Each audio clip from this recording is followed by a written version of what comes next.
Witness news के साथ आपकी खिदमत में हाजिर हूँ।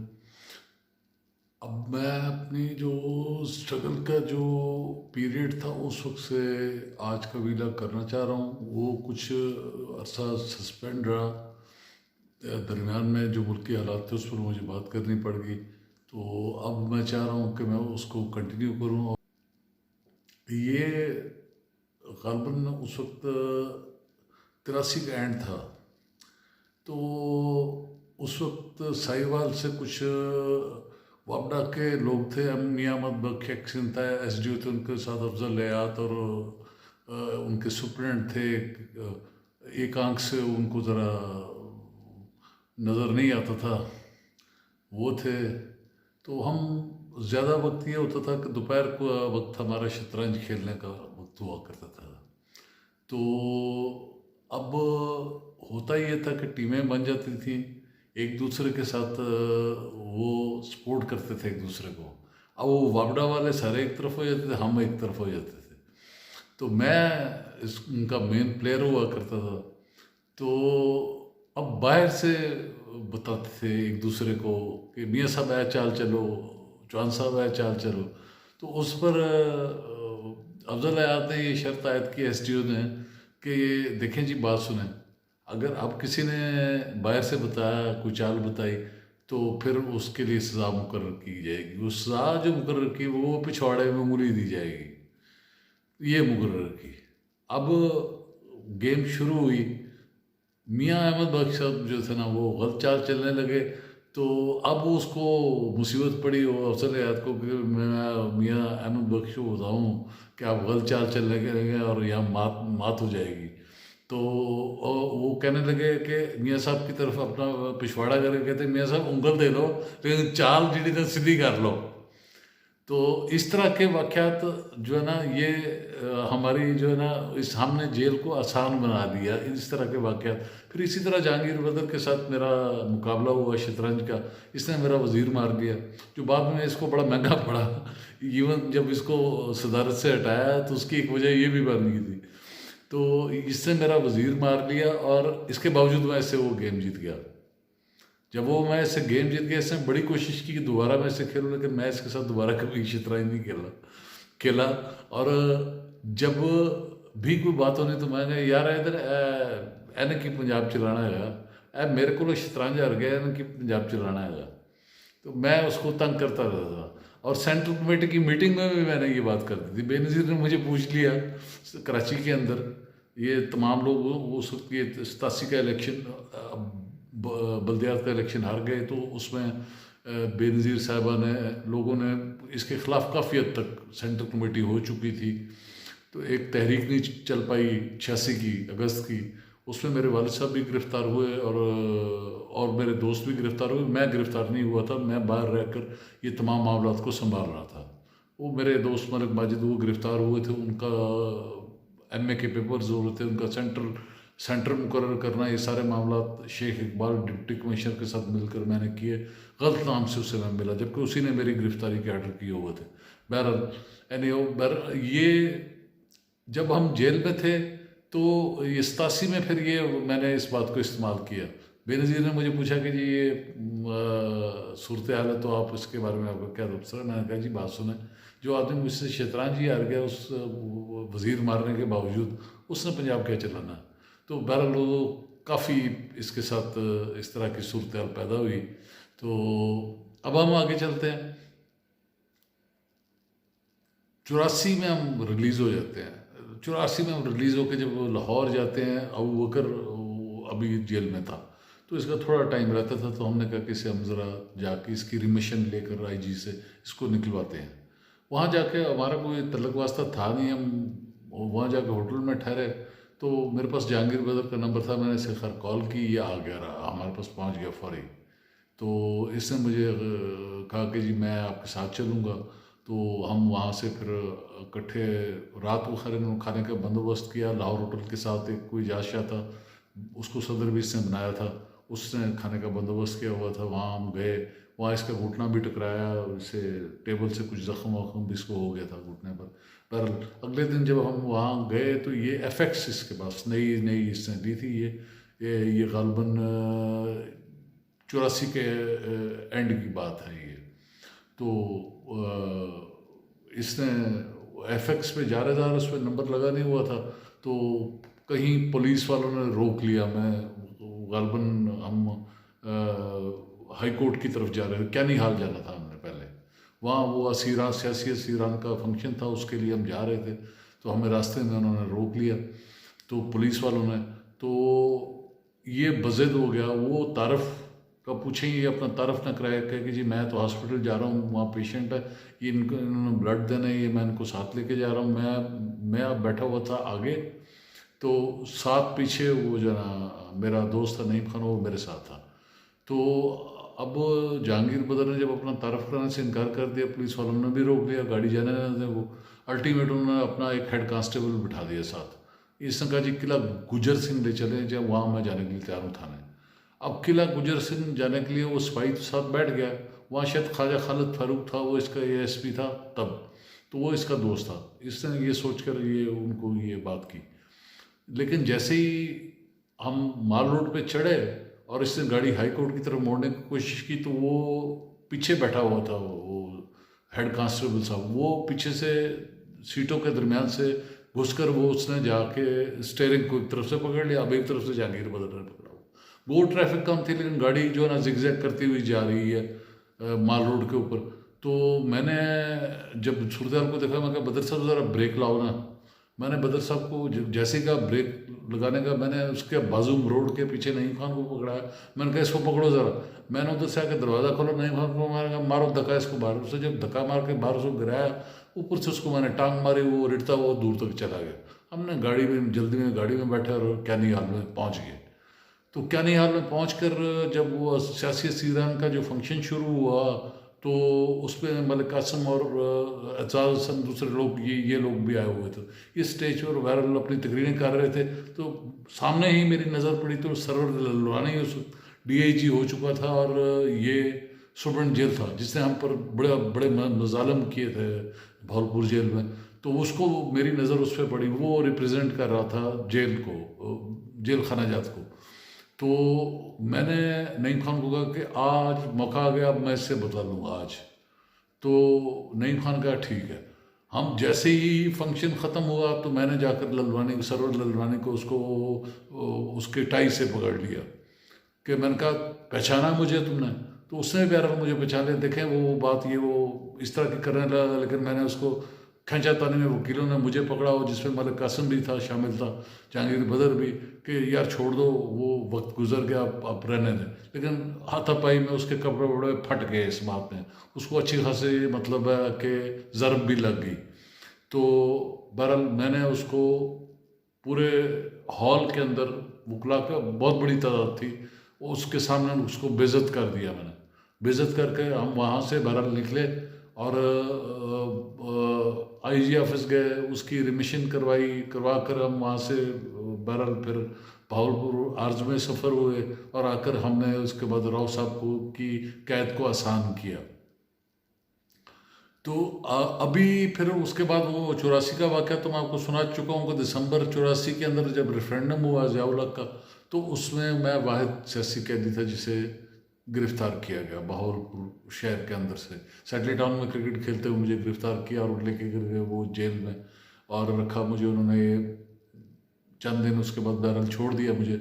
लेकिन उसके साथ ही 85 आया, मार्च 85 में जनरल इलेक्शन, तो मुझे ताबिश अलवरी ये वोट मांगने आया मेरे पास। तो मैंने इसे कहा भाई हमारा तो बाइकाट है, हम तो बिल्कुल इसको इलेक्शन को यहाँ पर नहीं होने देंगे। तो उसने इस बात को डिस्ट्रिक्ट मैनेजमेंट में बात की, जिस पर मुझे गिरफ़्तार कर लिया गया। इसमें नईम खान को भी गिरफ़्तार किया और रऊफ बकर को भी गिरफ़्तार कर लिया गया, डॉक्टर रऊफ बकर को। तो हमें जेल भेज दिया गया। रात के 10 बजे के करीब हमें उन्होंने जेल भेजा। तो उस दौरान भी मुख्तार अवान, मलिक मुख्तार अवान मुल्तान से, वो वहाँ से आए हुए थे, जेल में पहले से मौजूद थे। बहरहाल हमने भी उनकी बड़ी ख्याल किया। तो और भी लोग थे बहरहाल। तो सियासी तौर पर जो बड़े लोगों में से मुख्तार अवान का बड़ा नाम था उन दिनों में। तो बहरहाल ये वहाँ रहा हमारे पास। हम लोग 2 या 4 दिन या 5 दिन पहले रहा हुए, ये हमारे बाद रहा हुआ। और मैं इसी दौरान मेरे भाई की शादी तय हुई, और वो जब मैं निकला हूँ तो मेरे निकलने के बाद शादी पर जो है ना मैं मौजूद था। तो उसी दिन मुख्तार अवान जो है ना वो साइकिल रिक्शे पे बैठ के जेल से सीधा मेरे घर पहुंचा। एक फ़ायदा ये ज़रूर था पीपल्स पार्टी में हमें कि मुझे पूरा शहर जानता था। अब रिक्शे वाले भी जानते थे कि जिसको भी कोई पूछे तो वो खुद ही घर पहुंचा देते थे मेहमानों को। कोई किसी के पास कोई दोस्त भावलपुर में पहुंच गया तो उसने आके नाम लिया रिक्शे वाले से या किसी दुकानदार से, तो वो मेरे घर का रास्ता उनको बता देते, सेक्रेट टाउन में फला जगह वो मौजूद होंगे। तो बहरहाल इसी तरह मुख्तार अवान साहब साइकिल रिक्शे पर अकेले बैठे हुए तशरीफ़ लाए, बड़े थोड़े सेहतमंद थे वो। तो उसके बाद उनके जाने का बंदोबस्त मुल्तान मैंने किया, उन्हें वापस भेजा, जो काफ़ी अरसा मेरे साथ रहे। फिर उन्होंने मेरे पास अपने दोस्तों को भेजा, ये ग़ालिबन 85 एंड की बात है, कि आप इंग्लैंड जाना है, वहाँ पर कन्वेंशन है पार्टी का, उसमें शिरकत करनी है। तो वो क्योंकि कुछ थोड़ा सा खर्च की तरफ इंक्लाइंड थे, तो मेरे पास मियाँ साजिद परवेज़ आया था, जो ग़ालिबन MPA था वहाँ से, भुट्टो साहब का मुल्तान से। तो उसके साथ बशीर भुट्टा था, तो जो बाद में इसके साथ अटैच रहा मुख्तार अवान के, जब ये मिनिस्टर बना है, फेडरल मिनिस्टर बना है इसका, इंडस्ट्री का ग़ालिबन बना था ये, तो ये इसके साथ रहा। तो मुख्तार अवान ने उस मुझे फ़ोन किया कि आपने जाना है हर सूरत में इंग्लैंड हमारे साथ, लेकिन मैंने उसे रिफ्यूज़ कर दिया कि मैं देखो पार्टी में, पीपल्स पार्टी में, एक तो अपने नज़रियात की वजह से हूँ, दूसरा मेरा भुट्टो साहब के साथ ज़हनी लगाव है और दिली लगाव, और मैं बेनज़ीर के अलावा किसी को लीडर नहीं समझता। अगर मुझे उस तरफ से इजाज़त होगी बेनज़ीर की तो फिर मैं इंग्लैंड जाने के लिए तैयार हूँ, वरना मैं नहीं जाने के लिए तैयार, और मैंने जाने से इनकार कर दिया था इस बात के लिए।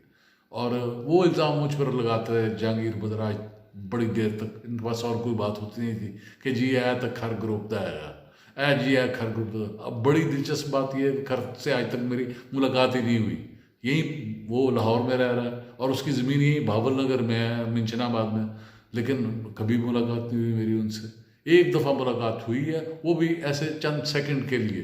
वो मोहसनाबाद बेनज़ीर के ख़िलाफ़ तहरीक अदम एतमाद में जो लोग आए थे, उनमें अहमद आलम अनवर साहब भी आए, तो उस वक्त वो खर सब तशरीफ़ लाए। वो गाड़ी में मेरे साथ वापसी में मेरे साथ आए, जहांगीर बदर भी, खर भी, और फ़ारूक आज़म, हम 3 ये वो लोग थे, चौथा मैं। तो हम लोग इकट्ठे आए, बस इतनी मुलाकात मेरी ज़रूर खर साहब से हुई, इससे ज़्यादा मेरी कभी मुलाकात उनसे नहीं रही। तो मुझ पर ये इल्ज़ामात पार्टी के अंदर लगते रहते थे। तो लेकिन बेनज़ीर इन चीज़ों का कभी भी, वो उनसे पता चल चुका था कि ये पार्टी में हमारी वजह से, क्योंकि मेरी पहली मुलाकात 79 में उनसे हुई थी और दूसरी मुलाकात 86, जिसका मैं तज़किरा कर चुका हूँ आपसे, कि उनसे इख्तिलाफ़ पैदा हुआ, फिर वो जिस तरह रिकनसाइल वो भी मैं आपको बता चुका हूँ। तो आज के व्लॉग में इस अपनी ये खूबसूरत यादें अब मेरे पास ज़रूर हैं, और ये आने वाली नस्लों के लिए ये एक रास्ता भी है कि लड़ाई अगर आपने लड़नी है, तैयारी करनी है, उसके लिए नज़रियात चाहिए, उसके लिए कमिटमेंट चाहिए, उसके लिए आपके पास प्रोग्राम चाहिए, उसके लिए कैडर्स चाहिए, फिर तहरीकें चलती हैं। ये सबक एक मौजूद है, जो आने वाली नस्ल जो अब तहरीक चलाना चाह रही है, मुल्क में इस तरह की सूरत से निकलना चाह रही है, उसके लिए एक रास्ता है जो मैं आपको बता रहा हूँ कि ये हैफ़ इट, और एक हजूम की सूरत में कभी तहरीक नहीं चलती। उसके लिए कैडर्स चाहिए, उसके लिए तरबियत याफ्ता, उसके लिए नज़रियात चाहिए। सबसे पहली बात कि आप क्लैरिटी ऑफ माइंड हो आपके पास कि आप क्या करना चाहते हैं। दूसरा, आपकी तंजीम मौजूद हो। तीसरा, आपकी कमिटमेंट हो। चौथा, आपकी लीडरशिप हो। ये सारी चीज़ें मौजूद होंगी तो फिर आप एक बेहतरीन तहरीक चला सकते हैं। तो उसके लिए ये रास्ता मैं आपको सीधा बता रहा हूँ, ख़ुसूसन PTI के दोस्तों को जो आजकल मुसीबत में है, और 9 अप्रैल से मैं भी उनके साथ हूँ। जो भी मज़लूम दुनिया में, जो भी कहीं भी है, हमने हमेशा साथ दिया। चाहे साउथ अफ्रीका में नेल्सन मंडेला गिरफ्तार थे तो उस वक्त हम भावलपुर के अंदर जुलूस निकाला करते थे। तो क्या इसका मतलब ये नहीं था कि मैं एनसीए में शामिल हो गया था, उसकी उनकी जो अफ्रीकन नेशनल पार्टी थी एएनसी या एनसीए, उसमें शामिल हो गया था। मैं उसका मेंबर तो नहीं था, लेकिन मैं हर मजलूम, दुनिया के हर मजलूम के साथ था और हूँ। कहीं भी जुल्म होगा तो मैं उसके लिए आवाज़ उठाऊंगा, मैं उसके लिए बात करूंगा, मैं उसके लिए जलसा करूंगा, जुलूस करूंगा। जो उसके कानून के दायरे के अंदर जो सूरत हाल की जा सकती है पैदा, वो मैं ज़रूर इर्ताश पैदा करूंगा। ये मेरा मेन बताने का मकसद है आपको। आज पीटीआई मजलूम है, उनके लीडर को गोलियां मारी गई हैं और इसके साथ उनके लोगों को गिरफ्तार किया गया, उनके उनके साथ तजलील की गई है, उनके साथ जो बिल्कुल नहीं होनी चाहिए थी, किसी भी सूरत नहीं होनी चाहिए थी, कभी भी नहीं होनी चाहिए थी। ये जमहूरियत नहीं है, ये एलीट कैप्चर है, ये चंद लोगों का कब्जा है इस मुल्क पर, जिसको तोड़ने के लिए ज़रूरी है कि अब उसके लिए काम किया जाए। अगर इस उम्र में भी जेल को भेजना चाहते हैं मुझे तो ज़रूर भेजें, लेकिन मेरी ज़ुबान को नहीं रोक सकते। मैं लोगों को सबक दूंगा, लोगों को तैयार करूंगा, इस बात से मुझे नहीं रोक सकते वो लोग, और मैं ऐसा ज़रूर करूंगा और नहीं रुकूंगा इस बात से। इसके साथ ही मैं इजाज़त चाहता हूँ।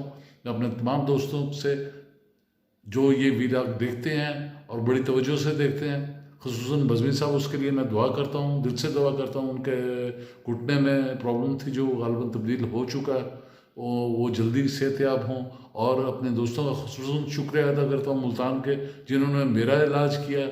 मैं गया हूँ वहाँ पर अपना हार्ट के चेकअप के लिए, डॉक्टर रज़ा मुहिउद्दीन, डॉक्टर अकमल ख़ान और जो हैं वहाँ पर इंस्टीट्यूट ऑफ कार्डियोलॉजी परवेज़ राय के जो प्रिंसिपल हैं, इकबाल ख़ान गालिबन उनका नाम, उन्होंने बड़ी मेहरबानी की है।